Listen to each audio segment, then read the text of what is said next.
अदरीस की दूसरी बीवी उसे कॉल करती है और कहती है कि मुझे मेरा हक चाहिए। बहुत सब्र कर लिया है तुमने, तुम मुझसे शादी की थी, ये सोचकर शादी की थी कि आज की जिंदगी गुजारूंगी, यहाँ तो जरूरियात ही नहीं पूरी होती। इस कहता है कि कुछ दिन और सब्र कर लो। देखता है कि रिकॉर्डिंग में आया है कि सलमान साहब खुद जानबूझकर हिट कर रहे हैं मास्टर जी की गाड़ी को। सलमान मास्टर साहब पर कातलाना हमला कर रहे हैं, इस तरह तो बहुत मसला हो जाएगा, अब भी जाकर मुझे बताना होगा अदरीस साहब को। वो जल्दी से अदरीस के पास आता है और आकर कहता है ये देखिए रिकॉर्डिंग, इसमें साफ जाहिर होता है कि सलमान जानबूझकर मास्टर जी को मारना चाहते थे और उन पर कातलाना हमला किया गया है। अदरीस कहता है तुम ये जल्दी से रिकॉर्डिंग डिलीट करवा दो कैमरों से। नवाज कहता है कि यहाँ से तो डिलीट करवा दूं, लेकिन जो साथ वाली कंपनी के कैमरास हैं उनमें रू जाती है और आकर कहती है कि मुझे मेरी बेटी वापस करो, नहीं मुझसे बुरा कोई नहीं होगा। सलमान कहता है मैं तुम्हें तलाक दे दूंगा।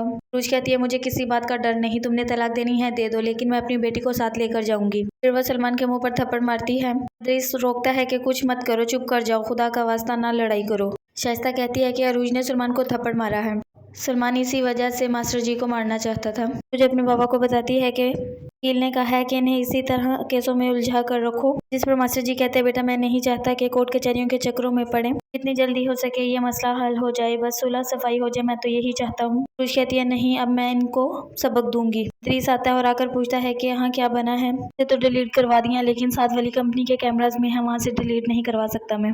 इस घर आकर बताता है कि रिकॉर्डिंग में आया है सलमान ने जानबूझकर मास्टर जी की गाड़ी को हिट किया है और उस पर कातलाना हमला किया गया है। अगर ये रिकॉर्डिंग मिल गई पुलिस इस पर केस कर देगी। सलमान का दोस्त उसे समझाने की बहुत कोशिश करता है, लेकिन सलमान उसकी कोई बात नहीं मानता। जिस पर उसका दोस्त कहता है कि मर्जी है तुम्हारी, अगर तुमने कोई बात नहीं माननी तो दिल आता है तुम्हारा, तुम करो। मास्टर की बीवी कहती है कि अब तो अखराजात बहुत ज्यादा बढ़ गए हैं, अरूज के साथ उसकी बच्ची का भी बहुत खर्चा है, बच्चों का खर्चा ज्यादा ही होता है। अरूज खड़ी बाहर ये सुन रही होती है।